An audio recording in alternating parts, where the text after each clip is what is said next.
Social મીડિયામાં મહિલા PSI વિરુદ્ધ અભદ્ર ટિપ્પણી કરનાર સાડીમાં સ્ટોન લગાવવાના કારખાનામાં મેનેજર જય મહાકાલ ફેસબુક યુઝર પ્રકાશ પટેલની ધરપકડ.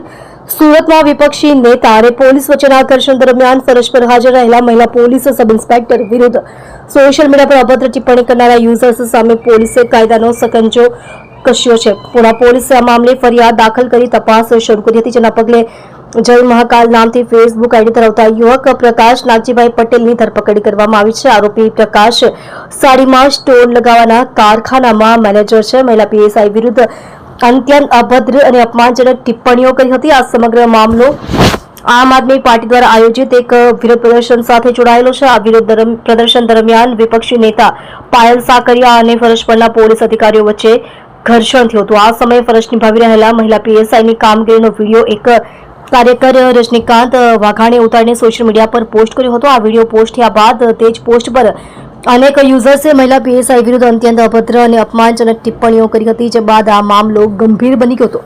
4 યુઝર્સ સામે ગુનો દાખલ. ફરજ પરની મહિલા અધિકારી વિરુદ્ધ કરેલી અભદ્ર ટિપ્પણીઓને ગંભીરતાથી લેતા પુણા પોલીસે તુરંત કાર્યવાહી કરી હતી. પોલીસે આ ટિપ્પણી કરનાર 4 ફેસબુક આઈડી ધારકો સામે છેડતી અને આઈટી એકની કલમ અંતર્ગત ગુનો નોંધી તપાસ શરૂ કરી હતી. જે 4 ફેસબુક આઈડી ધારકો સામે ગુનો નોંધાયો હતો તેમાં કેતન પટેલ, વિજય પટેલ, રાજ જસાણી, જય મહાકાલ નામના યુઝર્સ શામેલ છે. જય મહાકાલ યુઝરની ઓળખ કરી ધરપકડ.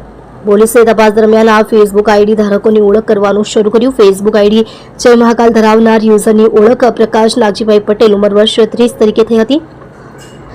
પ્રકાશ પટેલ વ્યવસાય સાડીમાં સ્ટોન લગાવવાના કારખાનામાં મેનેજર તરીકે ફરજ બજાવે છે. તે મૂળ બનાસકાંઠાના થરાદ તાલુકાના બેવટા ગામનો વતની છે અને હાલમાં સુરતમાં વાલંચા શેખપુર રોડ પર આવેલા રંગોલી પોઈન્ટ એપાર્ટમેન્ટમાં રહે છે. પુણા પોલીસે પ્રકાશ પટેલની અટકાયત કરી તેની સામે કાયદેસરની કાર્યવાહી હાથ ધરી છે.